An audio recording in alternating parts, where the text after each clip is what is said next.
Welcome to our 2018 October Learn and Earn. This is your best workout yet. So we're excited to be here with you guys to talk about this topic, but first we're going to pray. So bow your heads with me. Father, thank you so much for everything that you are, and thank you so much for everything that you give us.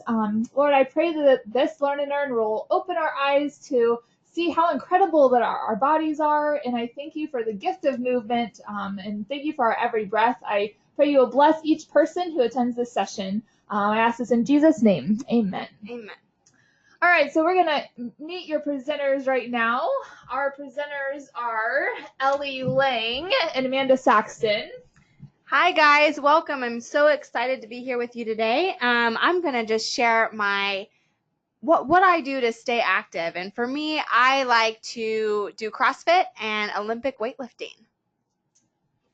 And my name's Amanda, and I like to go do group exercise fitness classes and strength training, and even just walking is really fun that I enjoy. So we have some announcements for you. We're heading towards the end of the year, which is October 30th as our deadline for the incentive program. So have you checked your points? And maybe you have 5 more points to earn, and that's why you're doing this Learn and Earn. That's totally okay. We're glad that you are here today with us. We want to make sure that your points will be loaded for the deadline for the incentive, but they will probably not be in your WebMD account by that deadline. And I encourage you guys to share this with a coworker. The virtual closes October 30th. Now we know there's 31 days in October, but it will close October 30th. So make sure that you are aware of that. Now, in order to earn your points, you're going to have to listen for the secret phrase and make sure you input that into the survey. Now, there's 2 parts to this, and you will find those 2 parts down below in the comment section or the description, and we'll also find it either on our website at creationhealthemployees.com. Go to programs, go to the Learn and Earn, and you'll find where you can put the survey in there. You have to have the correct answer in order to get those points, okay? All right, so before we get started, I just want to point out that no matter where you are at your fitness journey, as of right now, I am sure that you will gain something from this presentation. So some of the things that we're going to be talking about together today is why and how to be active. We're going to give you some tools and some tips to know before you begin. So if you know you really haven't started your fitness journey at all, that's okay. We're also going to talk about some activity guidelines, and then my favorite, tips for making it fun, as it should be. All right, thanks, Ellie. And we are definitely going to have fun for sure. I love being active and talking about this topic, but there's the heart of the matter. So let's talk and get specific here. So would you agree that sometimes people may work out for the wrong motivation? Ellie, what do you think? Oh, absolutely. Absolutely. Sometimes people want to just get in shape just to look good or for their appearance, which is not a bad thing in and of itself, right? I mean, of course we want to look our best, we want to look good, but sometimes it's not for the best motivation. And there's a verse in 1 Samuel 16:7 that says, "For the Lord does not see as man sees. For man looks at the outward appearance, but the Lord looks at the heart." And it's so important to recognize our heart motivation for why we do the things that we do, because we truly want to have the best motivation, and we really want to use our bodies for the way that God created us to use them. And it's not just about looking good. It really is for our health and wellness and well-being and longevity. So there's a funny picture here that says, "I named my dog 5 Miles so I can tell people I walk 5 miles every day." I love that. That's so funny. And it kind of reminds us also about, are we really exercising for the right reason, right? Do we just want people to think that we're doing it and we're not actually? Yeah, or like to post on our Facebook page, or not that that's bad. I mean, people still do that. That's okay. But what is our true motivation? And that's really what we want to get at here. So let's talk about the benefits of this. And we're going to talk about the whole person health, right? Mind, body, spirit, for being active. And so there's so many benefits, right? And so we pulled some that we thought were just really great that hopefully you feel connected to with one of them. So first of all is to improve brain function. We're able to focus and concentrate and think more clearly when we're active. If you're ever feeling, really foggy at work, getting up for just a quick 5 minutes here, you will feel more concentrated and you'll be able to focus better. Now onto your heart. So heart health. Our hearts are a muscle, right? So we need to work them just like any other part of our body. And we want to make sure that we take care of it. It's supposed to last us our whole life. And it's working when we're not even paying attention to it, right? So we should really care about this. Next thing, muscular strength and mobility and flexibility.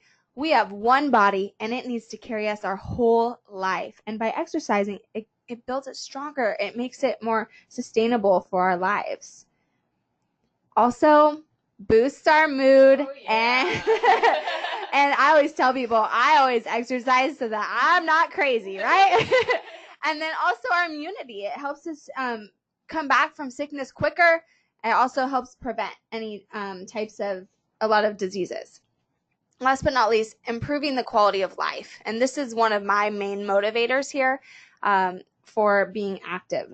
So you guys, we just talked about all these benefits for, engaging in activity, but what is stopping you? I want you to take a second and just think to yourself about what is keeping you from getting the activity or the exercise that you want in your life. Maybe it's that you don't find anything that you really enjoy. It's not really fun to you. Maybe it's just really hot here.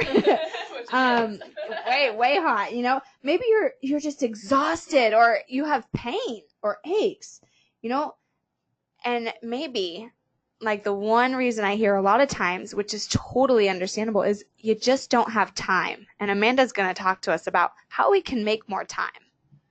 Thanks for sharing all those benefits, Ellie. But yeah, the reality is that, time is a huge barrier for us. So let's talk about some practical stuff of how we can make time, okay?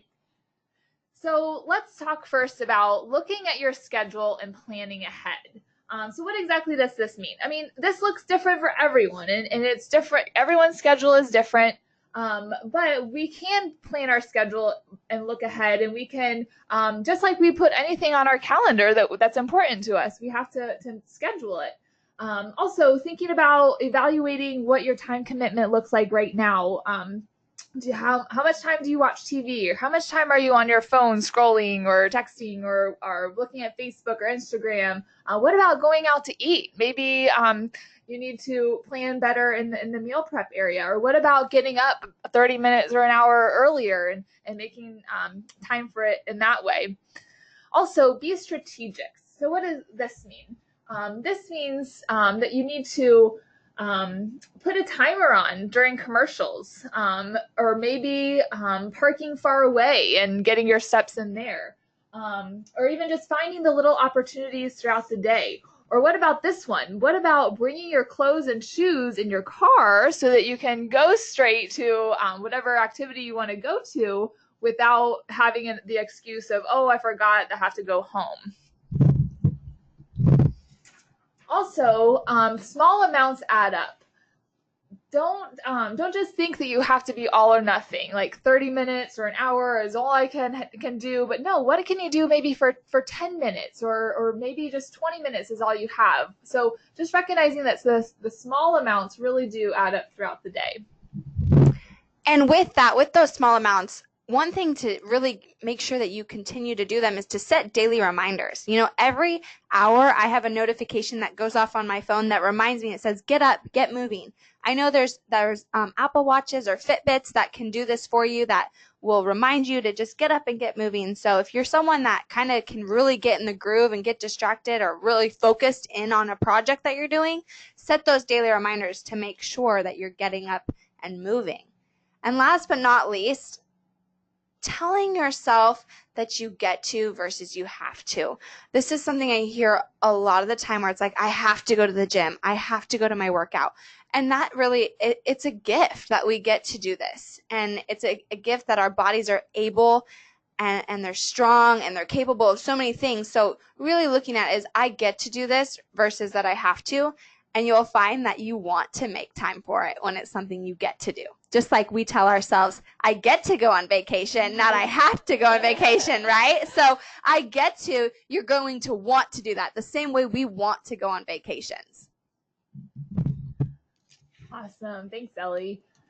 Now let's talk about some practical things to think about before you begin exercising or being more active. So the first thing I want to share is make sure you have proper clothing and proper shoes. Sometimes that's a barrier that we don't want to be in our work clothes. I mean, you don't want to get smelly in your work clothes, and that's perfectly understandable. But can you change your clothes and making sure you have proper shoes too? And making sure that you have good cushioning and good arch support and that you feel good. So you look forward to putting them on. Also, you need to make sure, depending on your activity level, that you switch out your shoes about every 3 to 6 months, depending on how often you're being active. But also thinking about you can't really work out too well in heels, right, Ellie? No, and honestly, Amanda, I haven't actually tried that.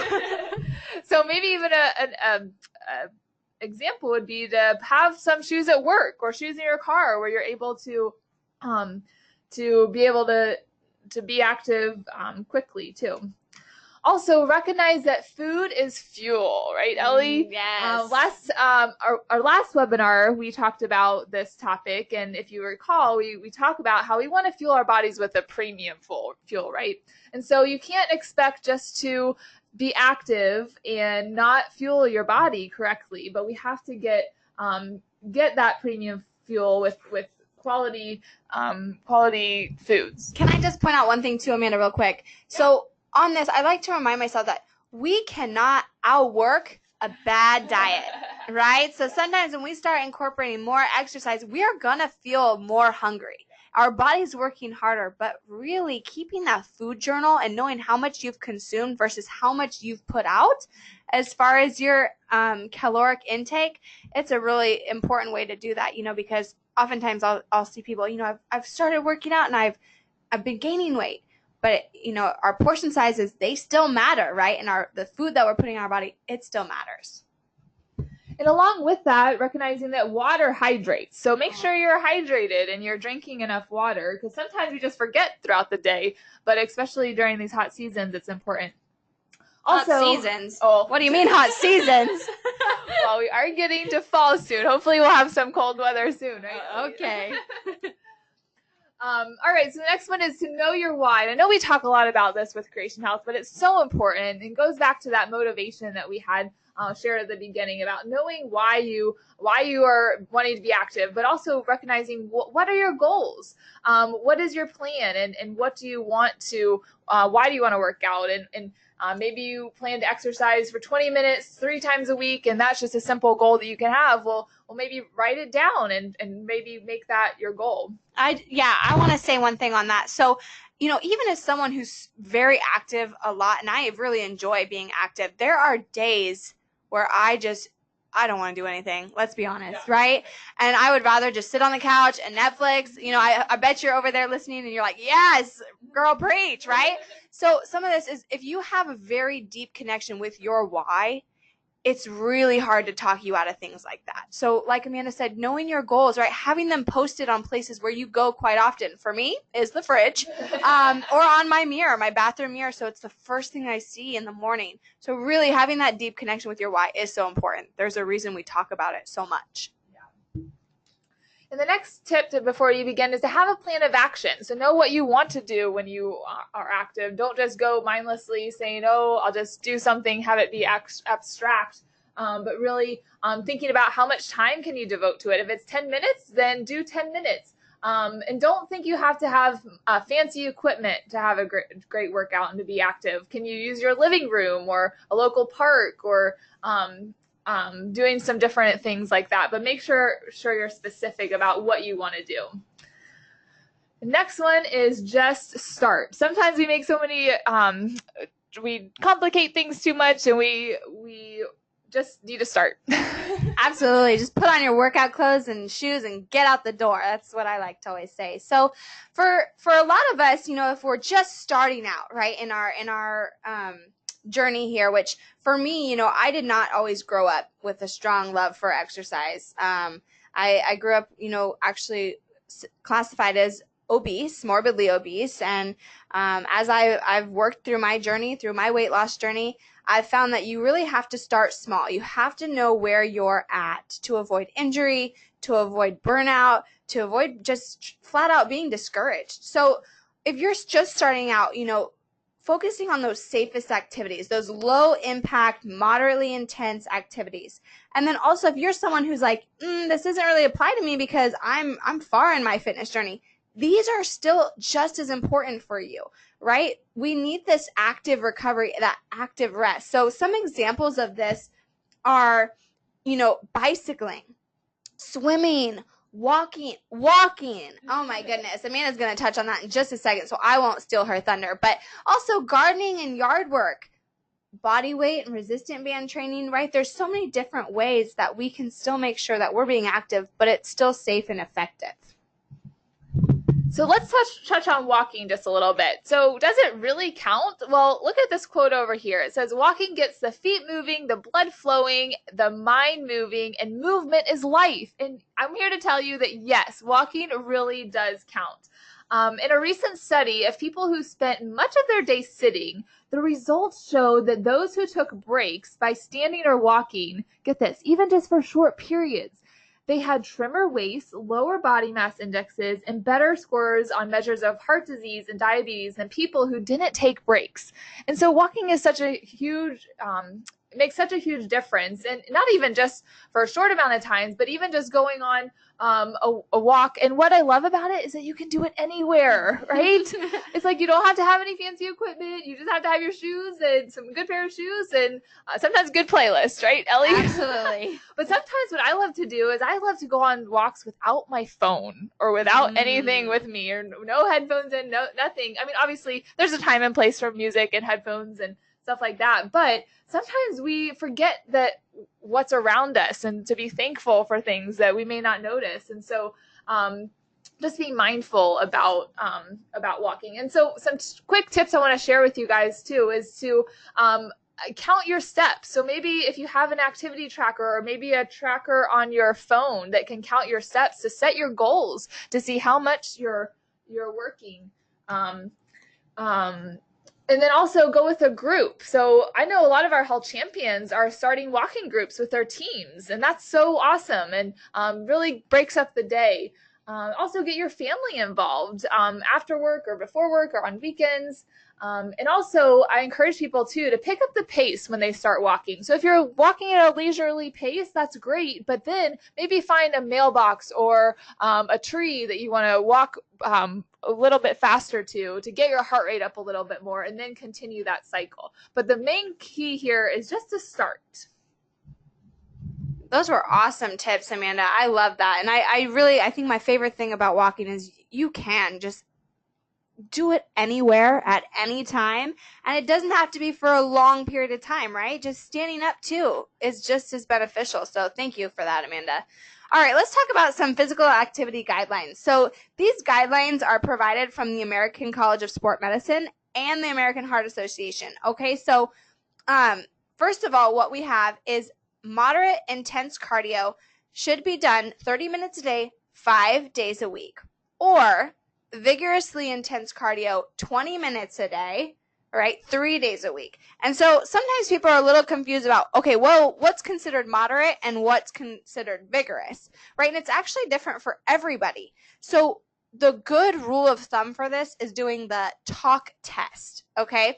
And what this means is if you're able to carry on a full conversation, or maybe you lose your breath just a little bit, but you're able to talk, you might break a light sweat here, but for the most part, it's not too bad, right? That would be moderately intense. Okay, now if you're huffing and puffing and your heart's pounding and you're drenched in sweat and you can't talk more than a sentence, that's considered vigorous, right? And you might notice as you start to, incorporate more intensity into your workouts, or, like Amanda just said, if walking's where you're starting and you're starting by just picking up the pace, you might find that at first you're winded, right? Your talk test is like, this is vigorous for me. But as you do it more, you'll find that you're able to withhold that stress on your body better. And that's what we want to make sure, that we're always pushing ourselves just a little bit more. And using the talk test is one of my favorite ways to go. Also, on top of those two forms of activity, we want to incorporate 8 to 10 strength training exercises with around 8 to 12 repetitions of each twice a week. Okay, so 2 times a week. Notice this is not every day. Okay, and this is because when we're strength training, we're actually causing micro tears in our muscles. Okay, and when we rest them, we give them time off, they rebuild, and they rebuild stronger. So just like, us as people, when we think about when we're just, torn down and, we're going through a really hard time and we bounce back from it and we're resilient, we come back stronger, our muscles are the same way. Okay, so it's important that we give them that time to rest, and we're not doing it every day. And so make sure that you're still incorporating those strength training exercises, though. Thank you, Ellie, for sharing that. And like she said, if you're just starting out, that may be for you. But if you want to increase it maybe to 3 or 4 times a week, that's fine too. But just not every day. You need those rest days. And also thinking about when you're doing strength training exercises, we don't have time to share all of the different exercises that you can do. But you want to work the main muscle groups like your quads and your chest, your shoulders, your back, your abs. And so there's so many different exercises you can do. Yeah, and if you want to work more and you want to incorporate more strength training than just twice a week, just make sure you're not working the same muscle group over and over, right? So doing legs one day and then going upper body, or, pulling motions and then pushing motions. So just make sure that you're not just overworking those muscle groups. Okay, so you may be thinking, okay, what are some examples of this cardio? You're talking about cardio and strength training. Okay, what do you mean by this? Okay, so let's talk about cardio exercise first. So cardio exercise stimulates your metabolism, and it helps you to burn calories more efficiently, and it can actually act as an appetite suppressant following the workout. And so some examples of cardio would be, like we talked about, walking or swimming or biking, jogging, the elliptical, rollerblading, kickboxing, paddleboarding, jump roping, and even tennis and sports and volleyball, basketball. I mean, there's so many things you can do. I mean, I could go on. And I don't want you guys to just think we're just talking about walking or just running or jogging. There's so many different fun things. I mean, dancing. Who likes dancing? I know there's a lot of Zumba groups out there. I like it, but I'm not good at it. Still counts. I know, I'm not good at it either, but it's still fun though, right? To pump up some jams, and that's fun. So now when we talk about strength training, we don't just mean at the gym, okay? So hear me very clearly. We're not saying you have to go to the gym. But I mean, the gym is a great place to go too. You have to know your body, and you have to know what works for you. You also have to think about your budget too. I mean, many gyms cost money too, and if you don't use it, then that's not a good option. But if you will pay it and then use it, that's great too. So you can use resistance bands. I mean, at our Chi class, Creation Health Employee Experience, we give out these resistance bands that you can use to use your own body weight to have those strength training. And also, if you want to use free weights or weight machines, if you do have a gym, sometimes they'll have, well, most of the times they'll have weight machines that you can just go through and do each muscle group and be able to do a total body workout with using those machines.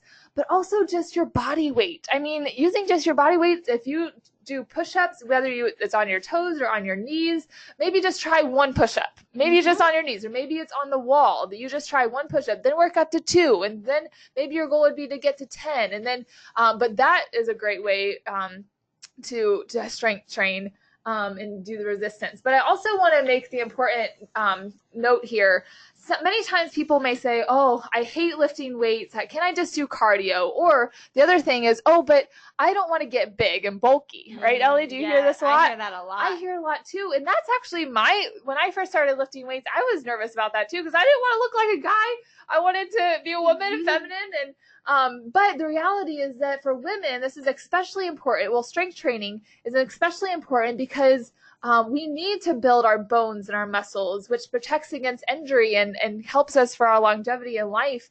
and we won't get big. Women don't have the hormones to get big, but we'll actually build that strength, which is really key and critical for us. And so cardio and strength training have those different benefits that we need to consider. One of the really cool things about strength training too is that it's what has us burn calories when we're not actually working. I want that. Same. So when we're sleeping, our muscles are recovering, and that requires our bodies to work. So we're burning more calories even when we're not working. Also, I want to mention flexibility and balance is so important in this too. We don't have time to focus on that right now, but we're going to continue to move on here. So this is a picture saying, don't mind me. I'm just lying here trying to figure out what muscle is not sore right now. You might find yourself in this situation, but I just want to encourage you to make sure you really listen to your body and make sure that you give yourself the rest you need. It goes back to that get to versus have to, right? So just really listening to your body. So now, last but not least, let's talk about making it fun, okay? It should be fun. Whatever form of exercise you do, it should be something you enjoy, okay? I want that you to be like bold, caps, underlined, jumping out at you, okay? Because it might not be what your best friend or your spouse or someone who's really close to you, it might not be what they like, okay? So you got to find what you enjoy and do that. It might take some trial and error, okay? Next one is incorporate activity throughout your day, okay? So if it doesn't feel like exercise, it's so much more fun. So grab a buddy, okay? Grab, your coworker and do just a fun little jumping jacks or something just fun, all right, throughout your day. The next thing, join a class or have a workout buddy. So I know I kind of just touched on having a workout buddy, but joining a class is also very fun. You'll find that you have a community around you that supports you, and it's just much more enjoyable. And the next one, tip number 4, don't underestimate a good playlist, Yes. right? Ellie, I know you like your jams, right? Oh, I pump that music up so loud, and anything fast-paced, upbeat. What do you like? Oh, Amanda, you tell them what you like. All right, I love audiobooks and podcasts. I mean, I think it's so cool. You could listen to a whole book while you're working out. I mean, over a few weeks, right? This is true. Okay, so just like find something you enjoy, find what playlist works for you, because I could not listen to a book while I'm working out. Or find some YouTube channels or get on a elliptical with a TV, watch your favorite shows. It makes it go by so much faster. Yes. All right, number 5 is mix it up. Try something new. I mean, there's so many different things we can do to be active. Get your family involved and get a friend to be with you to make it fun. All right, some quick resources we have here. We have the Active and Fit. That's on the Perk Spot, and that's a great opportunity to be able to have a gym membership to a lot of different gyms. There's more information on the website that you can find about that. Also, walk the talk. Even though our challenges have ended, we're coming back next year, but did you know that there's an activity tracking feature on there that you can use even when we don't have a challenge? So that's a great way to get activity. Also, Mission 5K is coming in February, and I'm really excited for this. Are you excited, Ellie? I'm so excited. So more information will be about that, but just know that this is a 9-week training program that will help you from a couch to 5K program to get you to the finish line. You can register for all of that at creationhealthemployees.com. So I know we're wrapping up here, but we want to ask you, what's your next step? And you've been listening, and that is your secret phrase. What is your next step? So you can choose to be active. Look at all these active verbs on here. Jogging, swimming, skating, skipping, walking, cycling, throwing. I mean, there's so many things you can do, but what is your next step? And again, that secret phrase is, what's your next step? So make sure you input that into the correct, into the survey.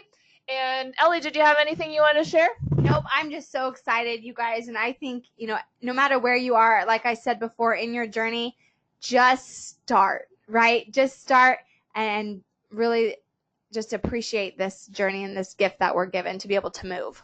It truly is a gift. All right. Thank you so much for being with us today. I hope you have a great day. Don't forget to share this with a friend. It closes October 30th. Have a great day, guys. Bye.